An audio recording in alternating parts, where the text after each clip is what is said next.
Alrighty, so is everybody ready? Red leader standing by. All right, well, we're just going to jump right into it then. So many of our favorites to watch. Oh, look, now they're being bashed. I guess that's what we should expect on the Bullied Nostalgia podcast. Hello, everyone, and welcome to the newest installment of the Bullied Nostalgia podcast, a place where we revisit TV shows and movies from our childhood with nicotine-colored glasses firmly in place. We watch things that we loved growing up, and upon revisiting them, sometimes they don't hold up quite as well as we remembered them. I am joined today by Chance. Heyo. Kylan. Hello. John. Heyo. Where's your head at? Where's your head at? It's giving me Pringles commercials vibe. And I am hosting today. My name's Tim. And we're joined by special guest Joshua. Oh, I'm special. Yes. Very special. My mom tells me that all the time. My mom stopped telling me that. When John came around, she was like, nah, not that special. That's weird. I still get special. I know you do. So today we are talking about a TV show from the late 90s called Transformers. When we watched it in Canada, it was Beasties. But upon re-release and release in the US, where it became famous, it's Beast Wars. That actually works pretty good because we've had a number of listeners let us know that Transformers should be on our slate. So we've gone a long time without doing any Transformers. John, do you want to talk a little bit about what Transformers are? Yeah. I mean, there's been toy lines throughout the years that essentially had a character that would transform from what would appear like everyday items into some kind of a character or a robot. This would become really popularized by a cartoon in the 80s. And so that cartoon had these two warring factions, the Autobots, who were kind of the good guys, the Decepticons, who were the bad guys. And they lived on a planet called Cybertron. They would crash land on Earth, stay dormant for millions of years, but in 1984, they were awoken. The Decepticons, the bad guys, were trying to take all the human resources, and the Autobots, the good guys, were trying to protect the human race.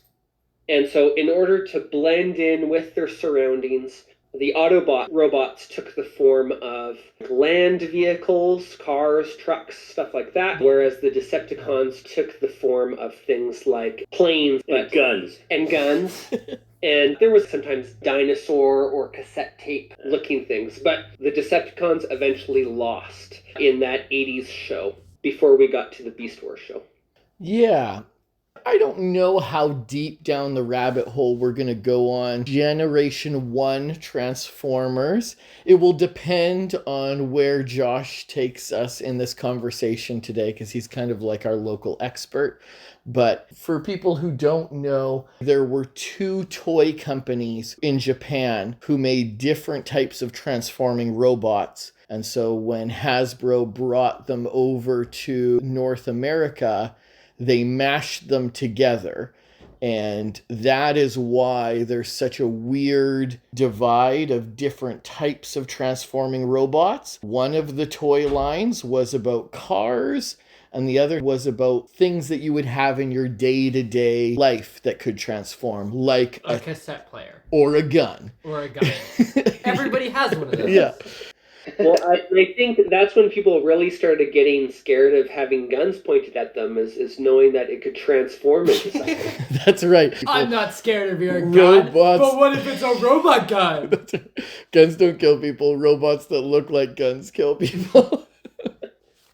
So before we get into Transformers anymore, though, I just want to do a quick plug for our podcast.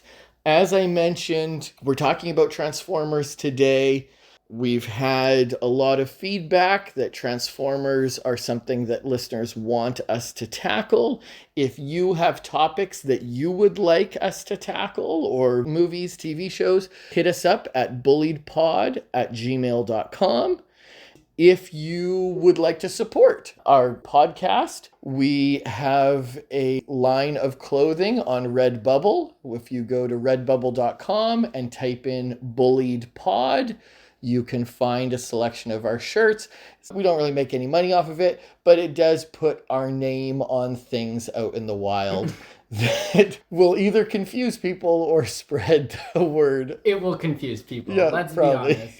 If you're wearing a Bullied Nostalgia shirt in the wild, nobody will have any idea why you're wearing what you're wearing. If I ever see a Bullied Nostalgia shirt in the wild, I think I will die on the spot. Actually, I yes. will have a heart attack and die. You need to buy Bullied Nostalgia merch to make Chance embarrassed. That is our goal here Buy today. Bullied Nostalgia merch to kill Chance. Yes.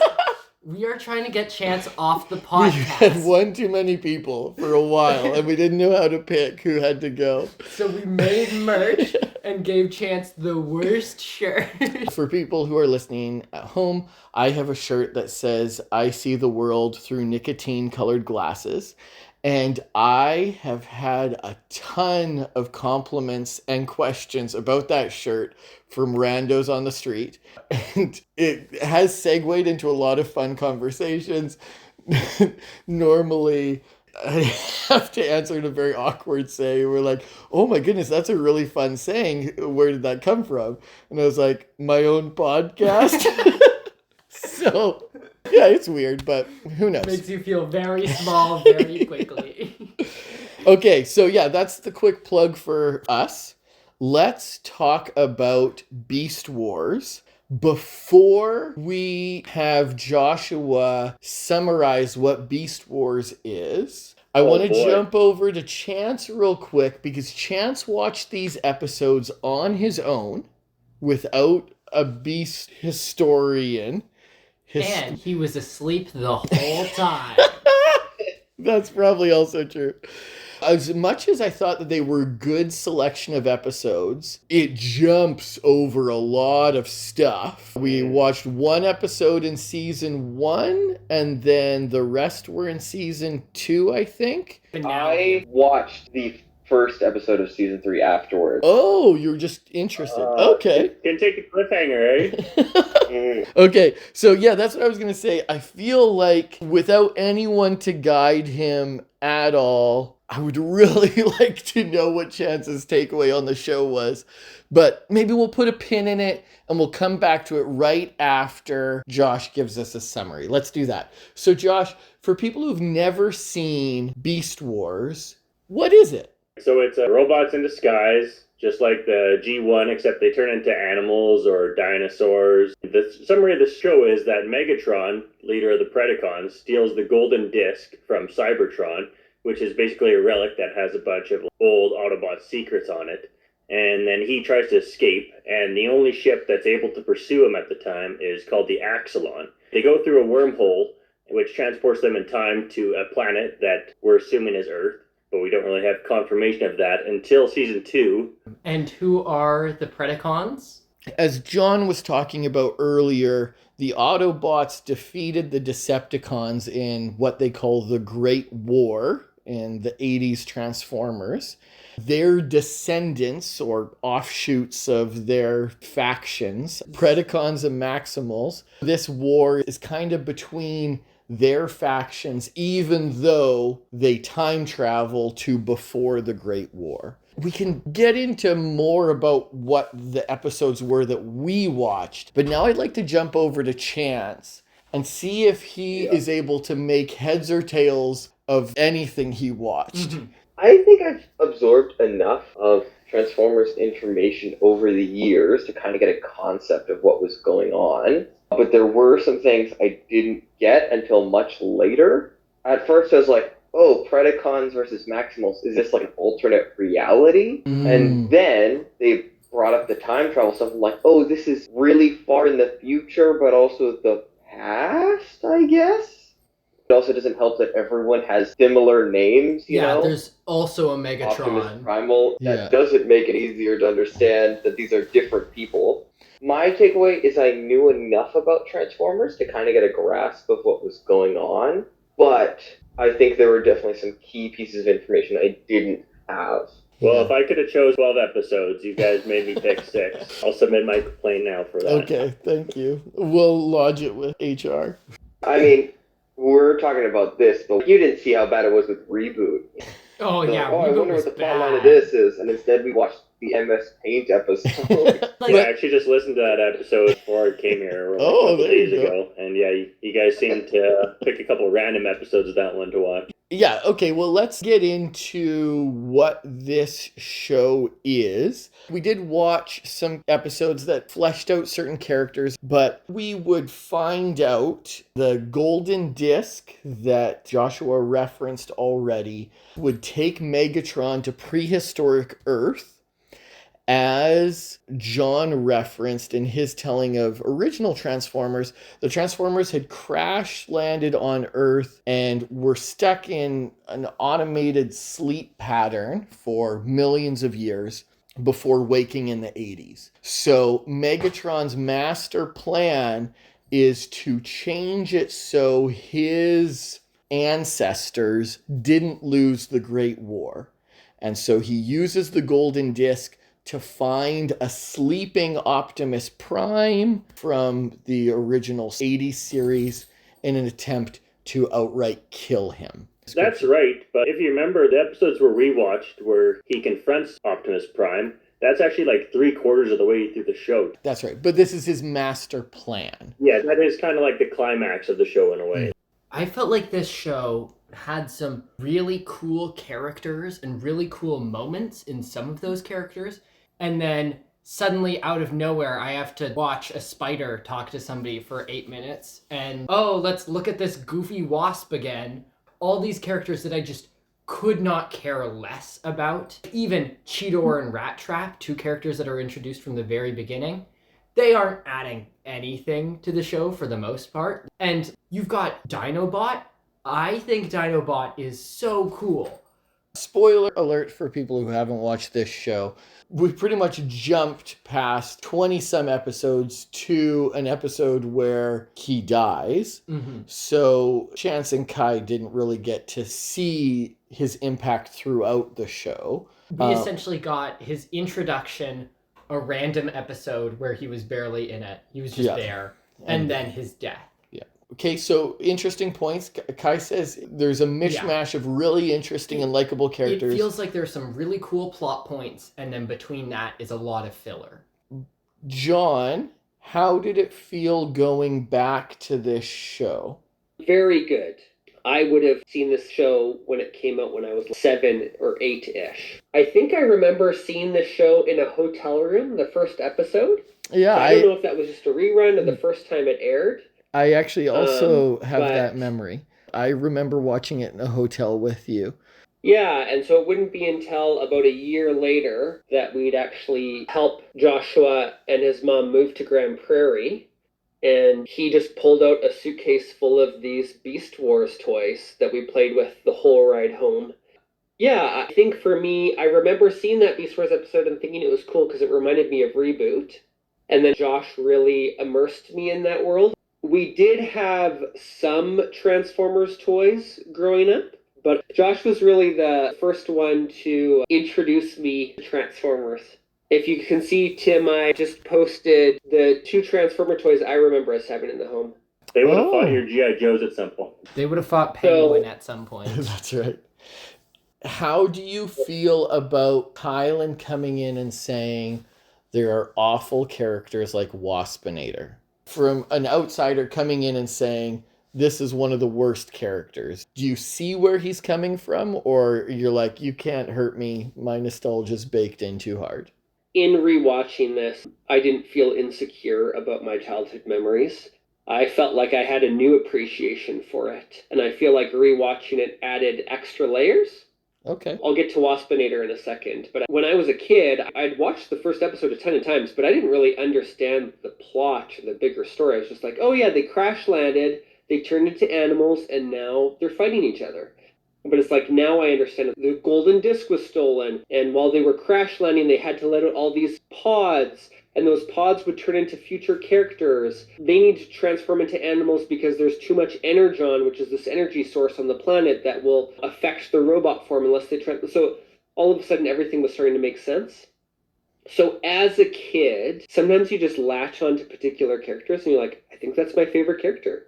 For some reason, for me as a kid, those favorite characters came down to Waspinator, the Wasp character, who is always the first one to get beat up in a fight. I also like Dinobot, which Kai had said was pretty cool. He's kind of like this noble warrior samurai. He's complicated because he goes between good and bad. And then my third favorite was Silverbolt, who is kind of like this very noble, chivalrous Dog. griffin. Kind of like a For dog. Kai to say Waspinator is dumb, I can see where he's coming from, but I already decided as a child that it was a great character. I think Waspinator does get more likable too. The more times you watch him get blown up. Yeah, isn't his entire gimmick that he dies every episode? Yeah.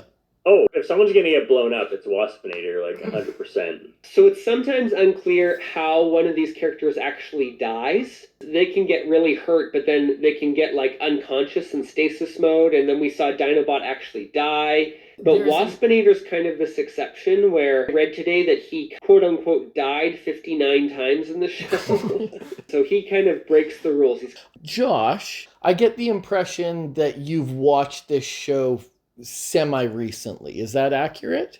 Yeah, in preparation for this podcast, I watched about 20 episodes. Oh, okay. So when was the last time you had watched it before this podcast? Somewhere 10 to 15 year range, I think. Okay.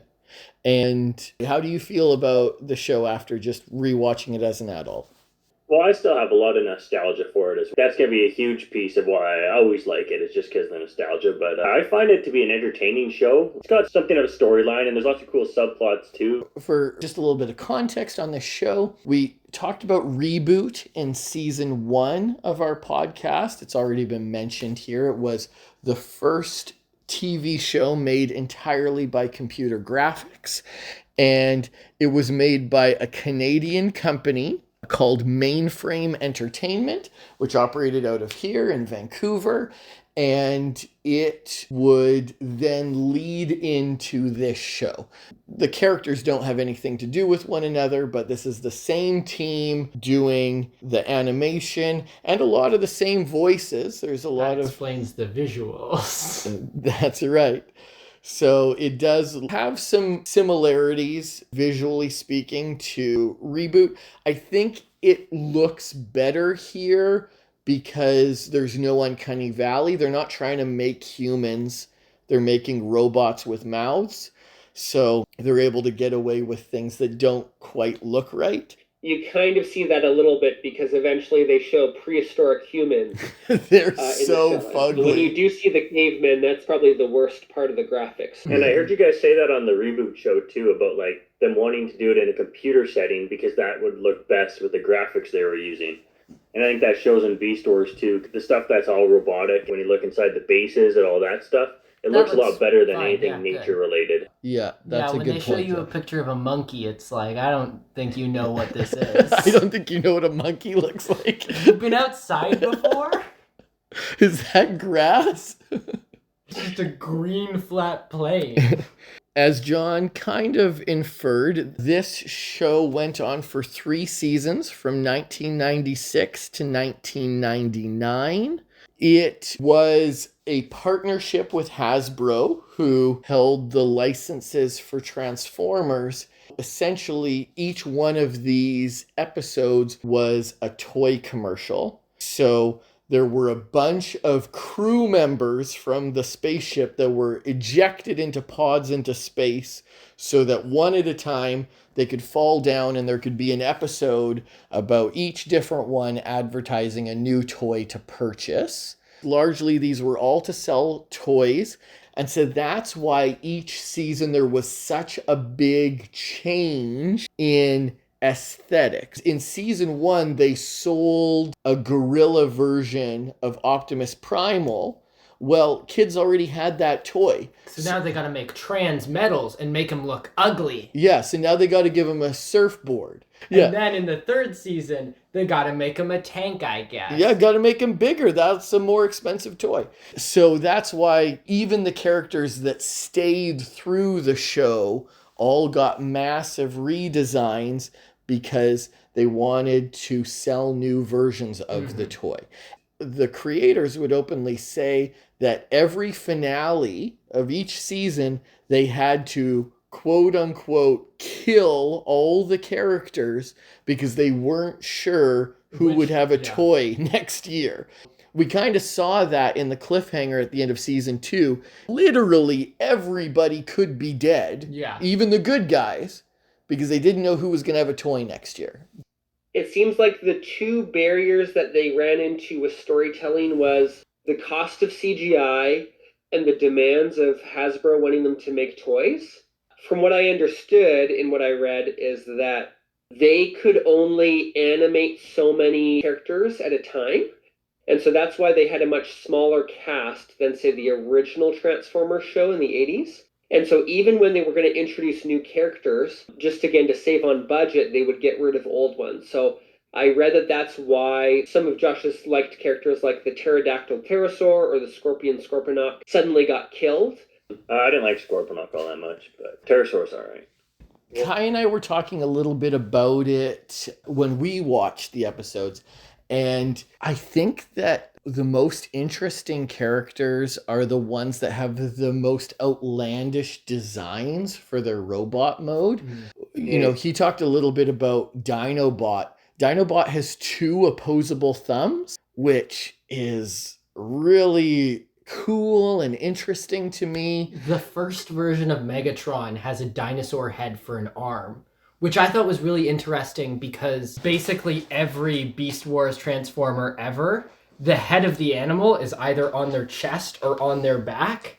And so having a character where the head is their arm was really different. And I just thought that was cool. He transforms sideways as opposed to everybody else just flipping inside out. I agree with you, but I think also the problem was the Maximals, because they all chose more noble-ish animals. It also made them really boring. The good guys looked so lame. There's a rat, a rhino, a cheetah, and a gorilla versus a spider, a wasp, 2 dinosaurs. A scorpion. Yeah, and I think that also comes to their color palettes. 90% of the good guys team is all brown. In comparison, the bad guys have the opportunity to be green and red and blue and all these. I do feel like they were taking a risk in making Megatron a purple dinosaur with how popular Barney was at the time. Maybe that's why. Yeah, maybe they leaned into it. It was interesting when I was watching it this time, it was like Josh owned all the toys. I remembered, oh yeah, that's actually like how the toy would transform. Even for me, who's not going to go out and buy any toys for it, I'm like, oh, this show reminds me of the toys. And for old time's sake, I even brought some here today. Oh my goodness. Oh! Wow. We got a big Rampage here, and got Megatron. Actually, I brought the Which Megatron? and Optimus Primal that John bought me in Edmonton. Would have been like 15 years ago now. How many of these guys do you think you have still? I haven't gotten rid of any of them. And when I was like 18 and eBay was, pretty hot at the time, I went on eBay and spent like $150 and bought all the ones I didn't have. So what do you think you have, Yeah. like 50? 50, yeah, around there. This is probably my biggest issue with Beast Wars. You've got these Transformers and they go from robot to animal. They never use the animal forms. In some of the first episodes, we see Cheetor running, and then he sees something he thinks is a Predacon, and he just turns into a robot and then starts shooting at it. They never fight in animal form. It's really weird that you've got this concept where it's like, oh, I'm a rhino. Oh, I'm a dinosaur. Oh, what are you going to do as a dinosaur? Turn into a robot so I can shoot things. I just don't see the point in that. And later they introduce transmetals. And the way that the animal forms work is that the animal forms protect them from the energon that's in the air. But once people become transmetals, they just make that part of the story go away. and nobody really needs to become an animal anymore. There is one episode early on where they go to a mountain that's just like covered in energon, and both teams arrive to it at the same time, hoping like, oh, look at all this energon we can get, and the other side's there obviously, and they can't transform because of it, and they actually just do one big brawl, all of them in their beast forms. Mm-hmm. It's a really cool fight. Yeah, we didn't get to see But yeah, that. I get what you're saying. In most circumstances, they don't fight in their beast form at all. Yeah. And I just think that's a little bit of a shame. You know, each of these guys has their own unique form, or they could have a gun like any other robot. Which one am I going to pick between to watch fight? I would rather see them fight as beasts. And instead they just introduce car form or jet cheetah form to make them move around faster. Do you remember the movie King Kong, the Peter Jackson one? What year was that? 2007, maybe? Yeah, and in that one you see a T-Rex fighting a gorilla, and I remember the first time watching that, I'd be like, that looks familiar. They stole it! Every Beast Wars when Up and Megatron are just going at it in their beast forms. You didn't know that King Kong was a Transformer? That would have been a pretty cool twist, but unfortunately they didn't transform a King Kong. What Kai is referring to is in the first season, as Joshua referenced, there's so much energon on the planet that they need to create these alternate forms so that they can even be alive. For some reason, rhino flesh protects their robot innards. For some reason is the best way of explaining it too. By the end of season 1, though, that energon issue is no longer a problem. There isn't energon everywhere. So they can largely go about their day without having to be in a beast mode. Season 2 introduces what's called transmetals, which, if Transformers are supposed to be robots in disguise, they're not disguises at all. You've never seen a fluorescent purple gorilla surfing in the sky before. But it also adds in a third form, which is barely a mode of transportation. So Rat Trap goes from being a robot to being a rat to being a rat with wheels. Cheetor goes from being a robot to a cheetah with jets strapped on either side of it. Yeah. So Optimus Primal just gets a surfboard, I guess. That's right. The gorilla gets a surfboard. The tarantula gets bike wheels. So it becomes a thing where they have no reason to be the animals. Maybe they're the tarantula with wheels, but there's no reason for them to be a tarantula. You guys did miss out on the best transportation mode, which is Megatron's. He actually has roller skates, but you didn't get to see that. I just saw turbines on his hips? Turbines on a dinosaur's hips. No, he's got roller skates. I remember seeing Tarantulas with his wheels. I was like, oh man, he must be like an 8-wheeled car now. No, he is one wheel right in the center of him. He's a unicycle. Like, he's a motorbike almost. There's a point where I think I remember Dinobot rides him. Dinobot rides on him. I remember thinking that he's going to topple over. He looks like a grown adult trying to ride on a tricycle. It's really goofy looking. I think most of the transmetal changes are downgrades. I think Tarantulas looks the coolest. I was about to say that. I think that his robot mode is an improvement from what he looked like in season 1. The animal form is a downgrade. Yeah, it's just a metal spider instead. Rat Trap and Cheetor in robot form. Probably. Yeah, Rat Trap is a good example of one that is... Instead of looking ugly, he kind of looks like Cobra Commander. Rat Trap was always my favorite character when the show aired in the 90s. He's, as Kai mentioned, comic relief. He's like the demolitions espionage expert for the good guys. He has a bit of a mouth on him, and he gets himself into trouble more often than not. When it comes to 90s and early 2000s cartoons, I feel like there was a couple of tropes that this one fell into. Essentially, they're just plot devices that they can throw in at any time for it to work to their advantage. So, for instance, we've talked about how in the first season, every so often the characters will go, oh, I have to turn back to beast mode because the energon is too much. But there's no consistent timeline of like, okay, we've got 5 minutes. Yeah. It's whenever the story needs them to. There'll be times where one person's been in robot form for like an entire battle, and then somebody else goes into robot form and starts fighting, and then they both get all energonified at the same time. Yeah, and I find a similar kind of things with guns jamming. I feel like that happens a fair amount in the show. It reminds me of the Spider-Man 90s cartoon where he'd run out of web at the most inconvenient times. And there's the whole shooting the rock thing too. How many times do people shoot a rock in that show just at the right angle and it breaks and lands on someone? Yeah. And whenever a new character shows up, they're like the coolest, toughest person in the room and can beat everyone. And then 3 episodes later, they just become a normie and they're just as powerful as anyone else. Yeah, they introduce the one guy who used to be a Decepticon. Ravage, yeah. Yeah, Ravage is, in the episode that he shows up, is insane. Like, nothing would stop that guy.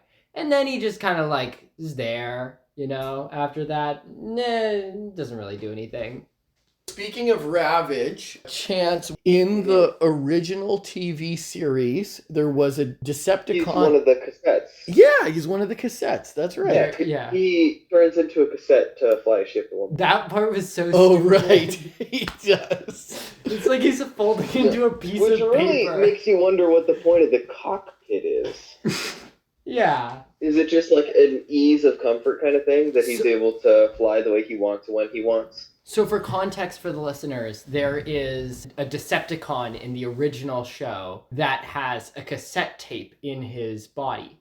And that cassette tape shoots out and becomes a Jaguar. It's a transformer of its own. In Beast Wars, that Jaguar cassette tape has been slightly modified to be a Predacon soldier, which is actually really cool, you know, having a character that Can also be your playlist. yeah, who is your Spotify soundtrack at your fingertips? Yeah. Where'd you come from? Where'd you go? Where'd you come from? Cotton Eye Joe. Sorry, Chance, you were saying. He's all Cotton Eye Joe all the time. That's his only song? Yeah. Is the Golden Disc. The golden disc is a Cotton Eye Joe CD. Yeah. Begs the question if Ravage is like a full person. In the old Transformers show, it was so interesting to have that guy because he was like the animal master, you know? He had a cassette named Hawk, he had one that was a panther. But now I just realized those are just people in his chest. They He was weren't carrying people around like yet. a baby Bjorn that wasn't like his dog he was bringing out for a fight. Yeah. You lived in a dude's chest for like 9 hours a day. Yeah, I actually don't know too much about the G1 stuff, so I couldn't really answer too much of the Panther, Soundwave, Who cassette were tape your stuff. favorite characters, Josh? Oh, I liked Rat Trap the most as a kid. That's the first toy I got when I was like 8. I got him at Superstore, so he started it all. And then I watched the show. Rat Trap was still my favorite, but as I got older, I gravitated more towards the Predacons. I thought they're a lot more interesting. So I think right now my favorite's probably Tarantulas. Some of the stuff he gets to cracks me up. Like, second stasis pod that ever lands on the show is Black Arachnia. And Tarantulas basically gets to it first to make himself a hot spider girlfriend. And I don't know how it works programming him, but if there's like a boob slider, he definitely masks that out. And then It's revealed he's a member of the secret police later on. yeah. Out of nowhere. And yeah, he kind of did a bad job blending in because he's like the most treacherous one too. So, and then when Inferno's stasis pod lands, he gets to that first, and he's already got a spider in a cage prepped. He's gonna make himself another spider. And then he gets to the pod's like Lifetorm ready to detect. He's like, well, it's gonna be Predacon still, but he's trying to make himself a second spider friend. The guy's hilarious. You just really like spiders. Yeah. Josh and I were talking about too that there's actually not many female characters because really you've got Black Arachnia, and then on the good guy's side is Arrow Razor, and she's a Peregrine Falcon. Yeah. Black Arachnia and Arrow Razor are the only 2 female characters in the whole show. And we get to see a robot kiss. You guys reminded me there were robot lips in this show. I do want to throw this over to John and Josh just because they have the most nostalgia for this show. Do either of you have any other stories that you want to share about your love for this show or its impact on you? I got a good memory of the first episode of season 2 because it was probably the first show where I was really, really invested in like a cartoon as a kid. And when it came out and we saw all the new Transmetals in the opening theme song, I was just totally freaking out, like full Christmas kid, just losing my mind at all these new characters on my favorite show. And I remember I was calling my cousin Barry to talk about it every commercial break. And that was back when long distance was a thing, so it was like 25 cents a minute. So that was what I was saying. I wasn't too happy about me calling all the time to rave about my favorite cartoon. But like, yeah, that's definitely a good memory for me on the show. Josh was my best friend and we were inseparable. We spent every weekend together. And so I was right there watching the Beast Wars with them. And I think that's a big part of why Beast Wars is so special to me. It just reminds me of my friendship with Josh. Yeah, I remember we did an Edmonton trip, me, John, and his parents, and I brought my suitcase along with all my Beast Wars toys. And that's how I hauled them around. I had a big red suitcase. And yeah, John and I just had a great time. That suitcase was pretty notorious. I remember being at like a banquet or a dance or something, and everyone's dressed all nice. There's people dancing on the dance floor, and Josh has his suitcase of Transformers at the table. Appropriate for any occasion, really. Can't go anywhere without it. That's right. Well, and as long as you can dress to match the suitcase. Are we going to closing? I think I should talk about Dinobot first. Sure, talk about Dinobot a little bit first. I think Dinobot, hear me out here, is the correct way to do a Leonardo. He's not boring, but he's still honorable and he follows the rules. But he follows the rules to such an extent that when other people break the rules, he gets upset. Or when people feel like they can't trust him at his word, he gets mad at them. At the very start, he challenges Optimus Primal to a duel. And if Optimus Primal wins, he'll join them as a Maximal. And so for the rest of the show, he's joining them along in their journey. And nobody trusts him. He's the only person that can save the human race. And so he goes on a rampage and kills 8 Predacons. Yeah, Waspinator, specifically. Waspinator 8 times. Yeah, he destroys an entire field of Waspinators in what is honestly a really cool fight scene. And then he dies. It's like, that was really awesome. I wish that I got to see the build-up on this character, if there was any. Like Josh said, we spent about 30 episodes with him before that. So he was one of the main cast. And I think that was taking a pretty big risk in itself in killing one of the main cast members. Yeah, it was just really cool that in this moment it showed this guy is willing to sacrifice everything for his word, which is so cool. He dies, but only after destroying the golden disc and protecting humanity. Mm-hmm. That's really cool. Josh, you mentioned earlier all the new forms and stuff. Does Rhinox ever get a new form? He got a toy, but they never gave him a new form on the show. And same thing with Waspinator. And then Aerosaur, you could see his hand changing when he falls into lava, so he was going to get a form if he didn't die. That's I just remember awesome. It being really confusing because the second season starts up. I'm like, oh man, I can't wait to see Rhinox, and he's the exact same brown rhino as before. It's not really what we're talking about here, but this show had a sequel TV show called Beast Machines. Essentially, the cast of this show finally makes it back to Cybertron, but Megatron gets there first, and he pretty much rewrites Cybertron in his image, and he takes some of the main cast members and reprograms them to be evil, and Rhinox is one of them.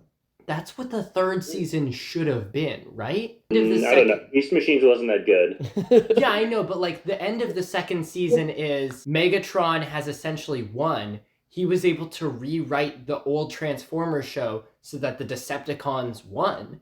And then you get to the third season, it's like Predacons won, and so they are the dominant of the two warring factions. And you get to that season, it's like, Optimus Primal's is bigger now. Yeah, I see your point. If the Maximals hadn't stopped him, like you knew they were going to, so the show can continue. But if the Maximals hadn't stopped him, that's what would happen, I guess. I don't know if we talked about this kind of thing 25 years ago, Josh. But I was also watching the show at the end of season 2, and I was very excited about what season 3 was going to be. In retrospect, I realized that they wouldn't do this because it was all a toy commercial. But for listeners at home, the finale of season 2, Megatron finds the hibernating Optimus Prime from the 80s cartoon and he shoots him in the head. He kills him. That, in theory, should have... Rewrites the timeline. That's right, changed history. What I really wanted for season 3 was like a G1 80s cartoon and Beast Wars mashup. There's an Autobot named Hound who's a Jeep. I really wanted a gorilla driving a Jeep. Like, I just wanted them to mix it all together.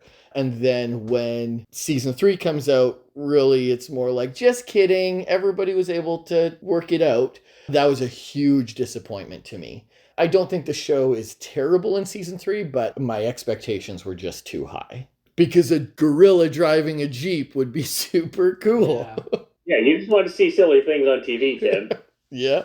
I don't blame you for that. Kind of some of the cheesy humor. Ugh, you guys, there is a fart joke in this show. I cannot tell you how disappointed I was when the robot farted. Tim, what would you say if I paid Josh money to put a fart episode in the lineup? I would have to give you props for that, John. Well played. You got me. That's incredible. I don't think Why do you think did. That episode, I ended up picking the Rampage one because it showed a bit of backstory on what the Axlon ship was doing in space before. Yeah, pursue the and Predacons. actually that whole storyline I think is very cool, which is one of the redeeming things for season 3 for me. I really like Depth Charge's story, that he was trying to stop this escaped criminal and monster. It's really surprising that Depth Charge doesn't see there's bigger things going on when he gets there, though. Like, Sure. history can be rewritten and time can be altered, and he's like, I'm going to kill X. There's bigger problems here. He has a crush. Leave him be. I guess so. Let's hop over to close, though. Chance, tell us where you're at on this. I respect that this is back when cartoons had like overarching plots and things to them. Nowadays, it's not a thing that happens. My favorite TV show of all time was Teen Titans. It feels nice to go back and see cartoons where it was similar to that, where they had overt plot lines, different characters. But whether or not this is a good show, I don't really know. I'm leaning towards probably putting this at like a 3. I think there are a lot of redeeming qualities, but I think there are also quite a few things that hold it back. Kai? It's a cookie. That's actually a robot. That's actually a dog. That's actually a cassette tape. No questions. No questions. Wait, does it also transform into a slug? No. Nothing is a slug. You John, did pick that it's a dog. It is a dog. That's what I said. I like thinking that Ravage and the Golden Disc were both just various media for listening to Cotton Eye Joe. The Autobot's greatest secret. Where'd you come from? Where'd you go?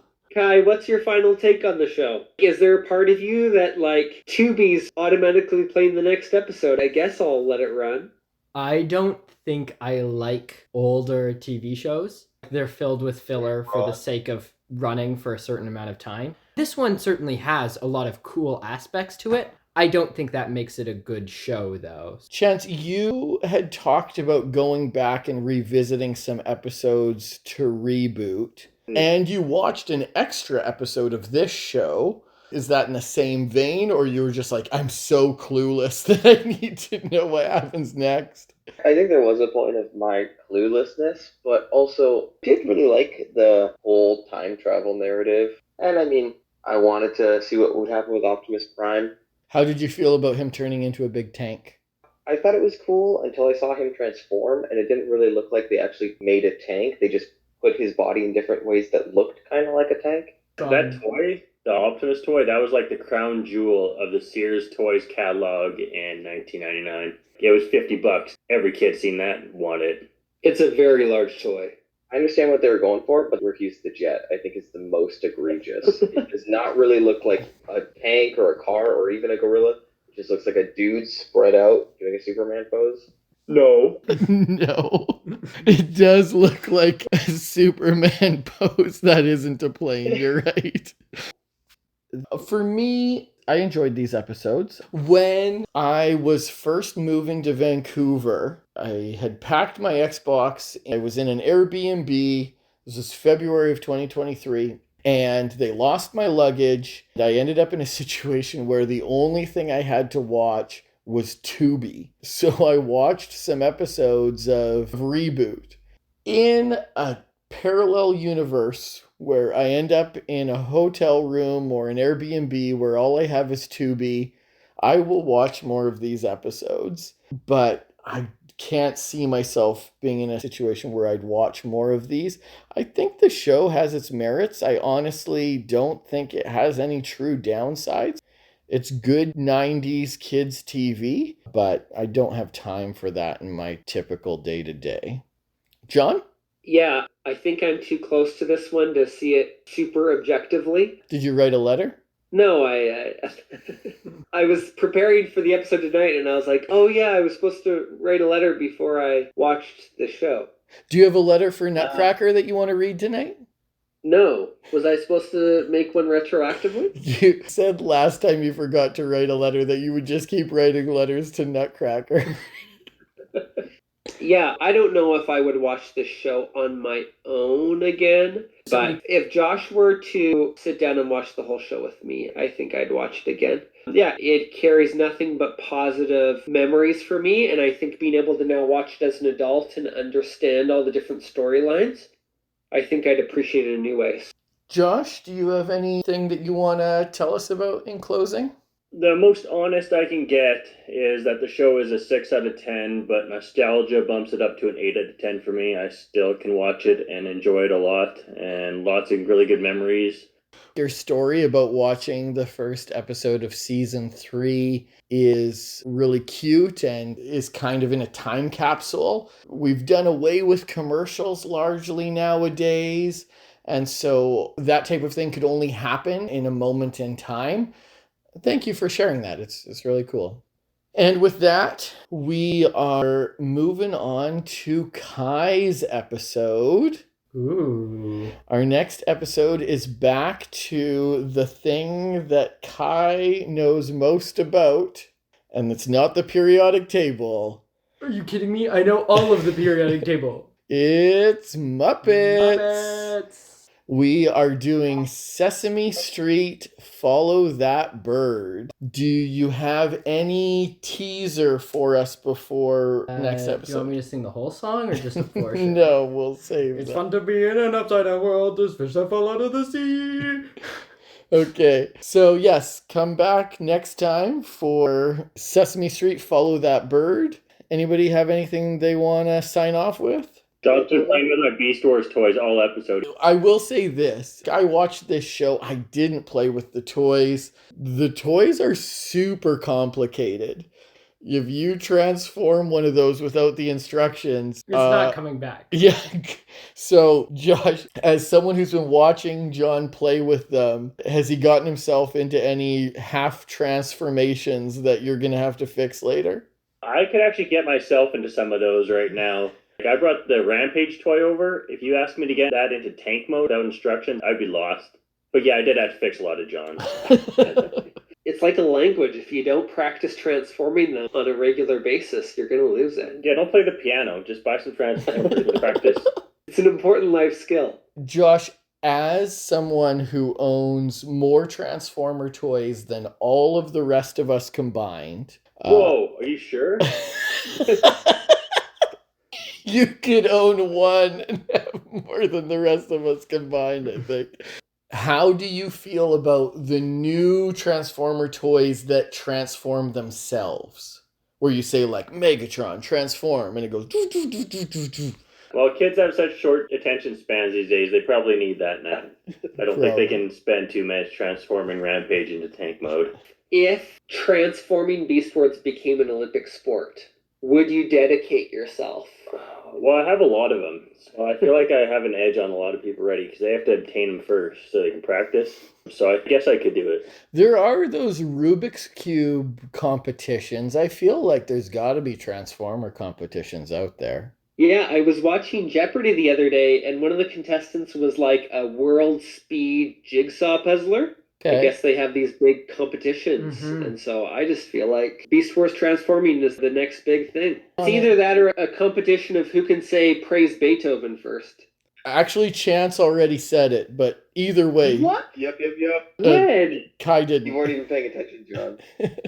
You guys, I don't know if this is the venue to share this information, but in a week and a half, the Descendants live show is here in Vancouver. I'm leaving the call now. Time to get you tickets, Chance. They are also filming Descendants 5 here in a couple months. Extras. We could be rotten to the core in the background. That kind of took us off track, but this is Year of Descendants. We're back. Chance, if we all pitch in money to pay for your ticket, would you go? No. What if there's fart jokes? And Dad's not going either. We won't tell him. Josh buys tickets to the show before so that he can proof it and see how many fart jokes there are. I have a mission now. Well, after you're done transforming your robots. Oh, they're coming too. Okay, a suitcase for the show. That's right. Okay. Adventure, Jamie. Adventure. Have a great night, everybody. Adventure, Jamie. Adventure. Look out for weirdos. Bye. Bye. Oh, we almost didn't say look out for praise weirdos. Beethoven. You were third to say it. I know.